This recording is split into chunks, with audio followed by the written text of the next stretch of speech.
नमस्कार मंडळी, कवितास किचन आणि ब्लॉग मराठी या आपल्या यूट्यूब चॅनलमध्ये तुमचं सगळ्यांचं मनापासून स्वागत आहे। तर बघू शकता, उन्हाळा स्पेशल आपण अशी शेंगदाण्याची आमटी अगदी झटपट बनवून तयार होणारी अशी आमटी बनवलेली आहे। तर बघू शकता किती छान अशी आपली आमटी झणझणीत बनवून तयार झाली। ही आमटी तुम्ही भाकरसोबत, चपातीसोबत, भातासोबत खाऊ शकता। तर चला, आता तुमचा जास्त वेळ न घेता ही आमटी आपण कशी बनवली तर व्हिडिओ पूर्ण बघा, स्किप न करता। तर ह्या पद्धतीने आपण छान अशी आमटी बनवून घेतलेली आहे। तर आता व्हिडिओला सुरुवात करूया। इथे मी साधारण 1 वाटी इतके शेंगदाणे घेतलेले आहेत। ते छान असे खरपूस भाजून घेतलेले आहेत आणि जितके छान भाजले तितकी छान आमटी बनवून तयार होते। त्यानंतर इथे लसूण घेतले, हिरवी मिरची, कढीपत्ता, कोथिंबीर असं घेतलेलं आहे। तर इथे छान असे भाजून तयार झाले आपले शेंगदाणे, बघू शकता 1 वाटीभर इतके घेतलेले आहेत। त्यानंतर इथे आपण मिक्सरचं भांडं घेतले, मिक्सरच्या भांड्यामध्ये आपण शेंगदाणे घालून घेतलेले आहेत। त्यानंतर आपण लसूण पाकळ्या घालून घेणार आहोत। तर लसूण पाकळ्या आपल्याला साधारण 3 ते 4 इतक्या घालून घ्यायच्या आहे। त्यानंतर आपण 3 ते 4 हिरव्या मिरच्या घेतलेल्या आहे, कढीपत्ता घेतलेला आहे आणि आपल्याला भरपूर अशी कोथिंबीर घालून घ्यायची आहे। ह्या वाटणामध्ये तुम्ही जितकी जास्त कोथिंबीर घालणार ना, तितकं आपली आमटी बनवून छान तयार होते।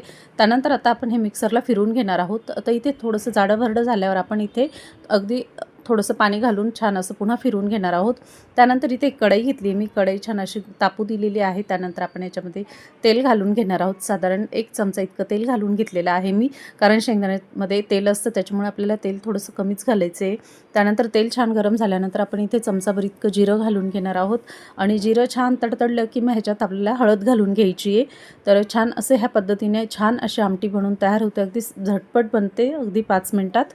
त्यानंतर इथे आपण छान असं जे वाटण तयार करून घेतलेलं होतं ना मिक्सरच्या भांड्याला, तर ते आपण ह्याच्यामध्ये घालून घेणार आहोत आणि याची छान अशी उकळी येऊ देणार आहोत। तुम्हाला पाण्याचं प्रमाण वाढवायचं असेल तर इथे आपण पाण्याचं प्रमाण वाढवणार आहोत। साधारण 1 ग्लास इतकं पाणी मी पुन्हा ह्याच्यामध्ये घालून घेणार आहे आणि याची छान अशी दाटसर अशी आमटी बनवून घेणार आहे। तर बघू शकता इथे 1 ग्लास पाणी घालून घेतले आणि ते छान अशी आपण 2 ते 3 मिनिटं उकळी येऊ देणार आहोत। तर सुंदर अशी आमटी झटपट बनवून तयार होते। त्यानंतर इथे आपण चवीनुसार थोडंसं मीठ घालून घेणार आहोत। मिठाचं प्रमाणसुद्धा आपल्याला इथे पेताचंच घालायचं आहे। ह्या पद्धतीने छान अशा आपण आता हिला 2 ते 3 मिनिटं छान असं उकळी येऊ देणार आहोत। तर बघू शकता छान अशी आपली शेंगदाण्याची आमटी बनवून तयार झालेली आहे। तर नक्की करून बघा मैत्रिणींनो, उन्हाळ्यात अगदी स्वयंपाकाला काही सुचत नाही ना, त्यावेळी ही बनवायला अगदी झटपट बनवून तयार होते। तर नक्की करून बघा। नवीन असणार तर चॅनलला सबस्क्राईब करा। पुन्हा भेटू नवीन व्हिडिओमध्ये।